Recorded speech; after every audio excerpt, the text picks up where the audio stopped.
Hey everybody, Charles for HumbleMechanic.com. Today, we're talking about my week at the salvage yard. This is episode 147 of the Humble Mechanic Podcast.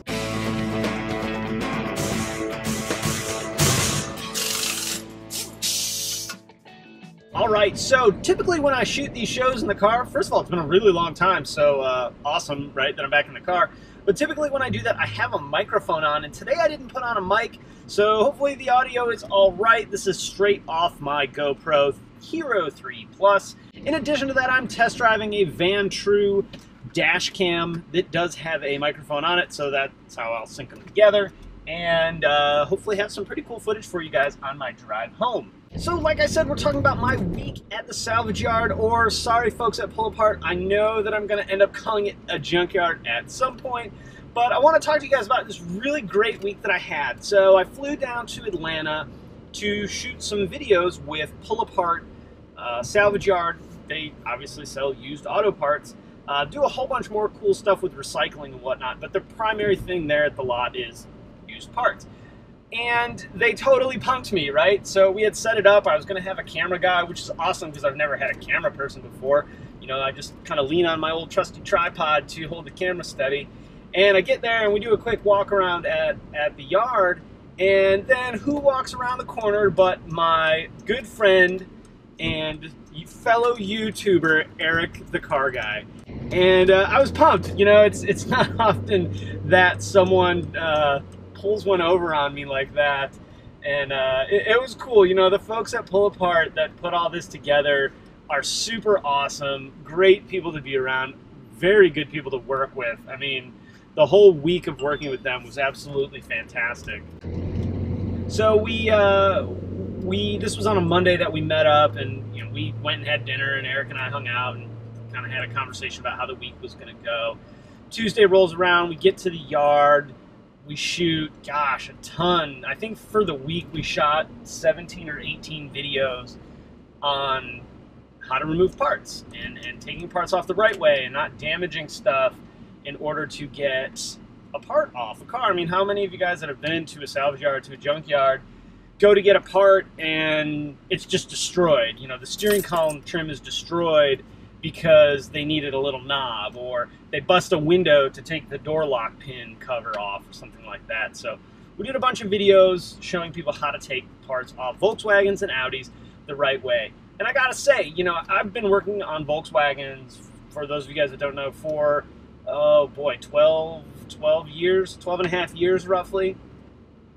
So my comfort zone is working on Volkswagens and a little bit on Audi, but, you know, of course, more on the VW side than on the Audi side.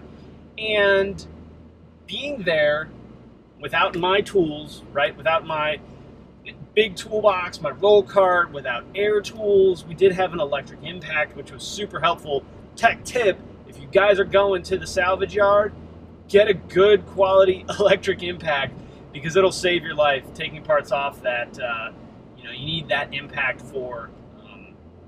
It can absolutely make your life 1,000 times better spending time pulling parts off. But anyway, it's so right, back to my toolbox. So that's what I'm used to having, and that's how my brain functions, is having access to so many special tools at the dealership. Eric kept making fun of me because he's like, dude, we've worked on like 5 different cars and pulled a ton of parts off, and you've said special tool for almost every single one of them. And most of them, it required, you know, 2 or 3 special tools.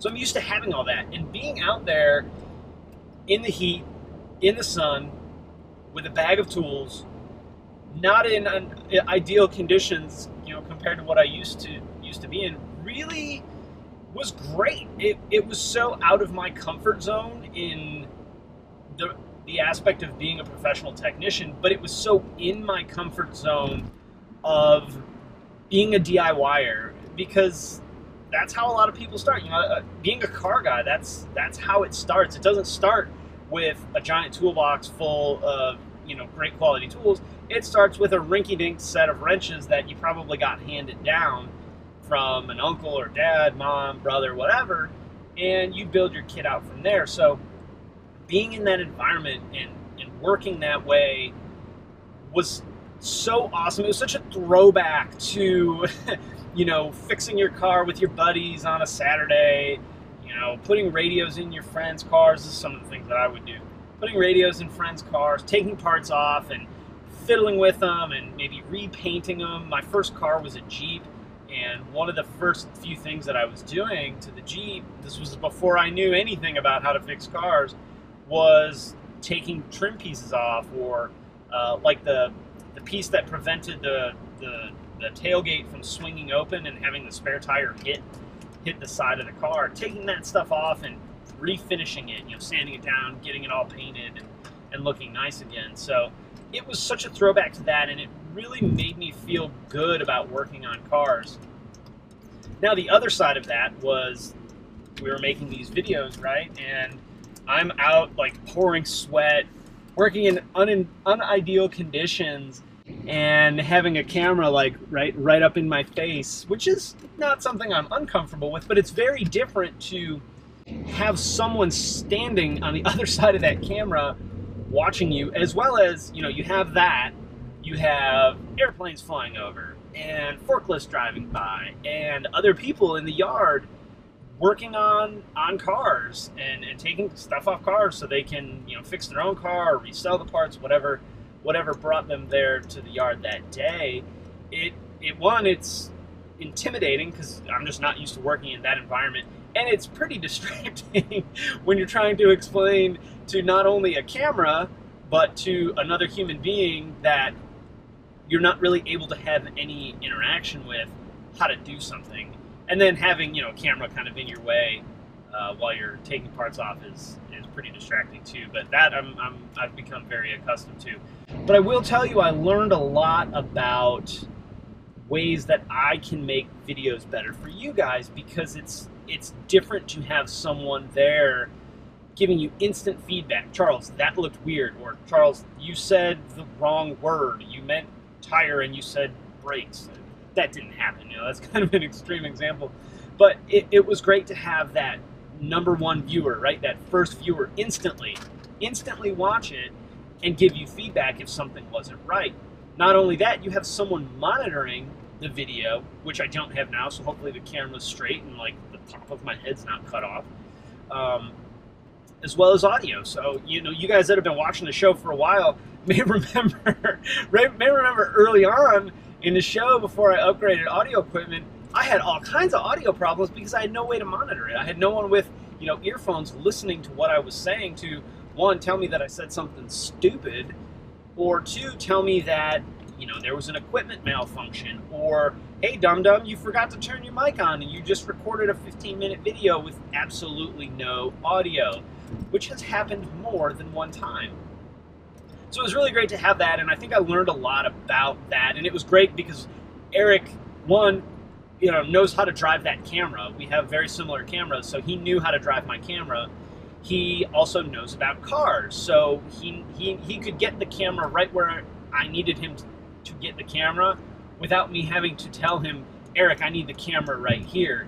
And it took, you know, to be honest, it took a couple videos for really the two of us to get synced up in a really good way, because one, Eric's used to being on this side of the camera. You know, he's got cameraman Brian, so he's used to being on this side, but before he was ever Eric the Car Guy, he was basically Eric the Video Guy, so he was very comfortable in that environment. And then it was a learning curve for me, never having to basically direct someone to what I wanted. It was always, I would just do what I wanted, and if it looked good, awesome. If it didn't, well, we worked with it.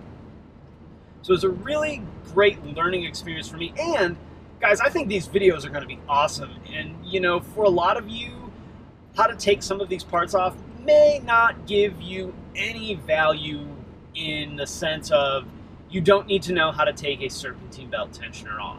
But I always feel like when you're an enthusiast and you watch a video on how to take a serpentine belt tensioner off, and you may never have a 2-liter Jetta that you need to take a serpentine belt tensioner off, but you may pick up a little tiny tidbit, right? A little tiny tip of a different way to do something that may change your life.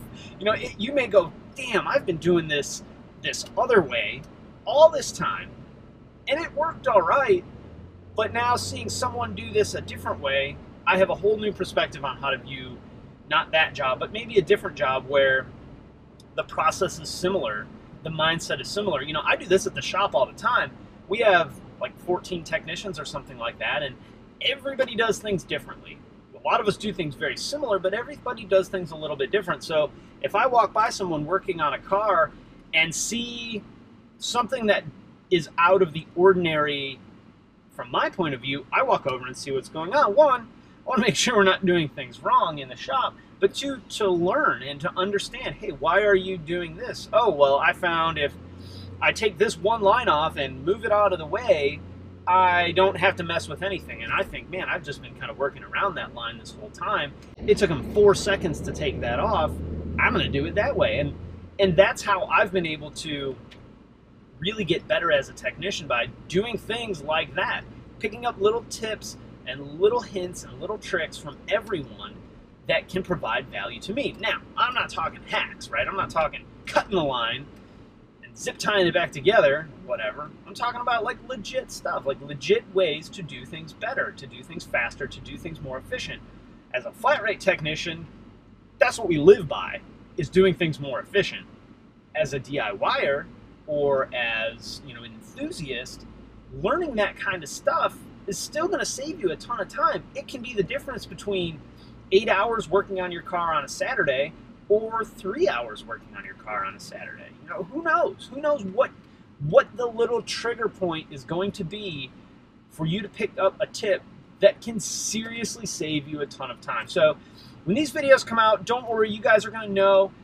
There'll be like I said, I think it's like 19 videos that are going to be coming out soon. I got a buttload of editing to do on them.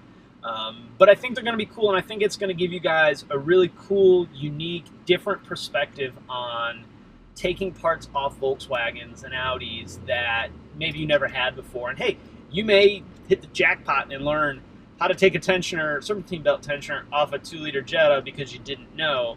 And that's like a super win for you. But I'm hoping that not only the DIY stuff is going to help you guys, but the mindset is really more where I'm at. And the great thing is I show you guys a bunch of workarounds for jobs that typically would require special tools. You know, I didn't have any special tools. I did a fuel pump on a B5 Passat. That requires technically 2 special tools. We were able to get the pump out without either one of them, which I was kind of surprised that it came out, because I really struggled with the tool. You know, it's super helpful when the gas tank is not full of gasoline. So that was, I attribute a lot of that to not having any fuel in the tank. But for the first time in my career, I had to take an airbag, a driver's airbag, off without a special tool. So I have like 3 of those, you know, special L-shaped bent screwdrivers that I've made over the years. And I didn't have that. So what did I have? I probably have one around here somewhere. I had a pocket screwdriver. And that's all that I had. That's all I had to work with to get that airbag off. And we did it, right? It was a struggle. You'll see in the video, I struggle with it. But it goes to show you that, one, there's workarounds for a lot of special tools. Sometimes I don't prefer that. I don't really want to do certain jobs without the special tool that was designed specifically for that. Especially when it's hypercritical, like you're going to damage an engine if something goes sideways, or it's not going to go back together right. If you don't use the special tool, you end up tweaking a clip or something like that. But by and large, there's going to be workarounds for a lot of this stuff. And if there's not, you know, there's aftermarket solutions for a lot of these tools. It was just such an interesting experience to, one, be able to hang out with my buddy. Man, Eric's my guy, and I love hanging out with him. This is the first time we've ever really worked together, and it was a blast. I learned a ton from him. I like to think that he learned a little bit about working on German cars from me, probably enough to know that he doesn't want to work on German cars. My fellow German car technicians know, like, German car techs are kind of a unique bunch. And kind of a weird bunch, those of us that are good at it anyway. So I don't mean that insulting, guys. I mean that like true to my heart, because I feel like I'm that too. So it was just such a great week. And again, the folks at Pull Apart are awesome. Their yards are far and away the best I've ever been in. I mean, I remember when I had my Mitsubishi, going to the salvage, well, we'll call this, going to the straight junkyard and laying in the mud, stepping in the dirt, parts piled up everywhere, you know, car on top of each other, it might as well have been, trying to get parts off cars. These, you got room to open all the doors, you got room to work under the hood. You know, the next car, the cars are faced hood to hood, but they're like 8 feet between each other. That might not be the exact measurement, but picture about 8 feet. So you have plenty of room to work. You know, trunk, plenty of room. The cars are up, so you got room to crawl underneath and work. When they stage the cars, they re-rake the gravel, so there's not low spots where if it rains, you're laying in the mud. You guys that have been there know what it's like to, you know, try and take an axle out of a car while you're laying in the mud and fighting to get something out that's challenging when the car's, you know, yay far off the ground.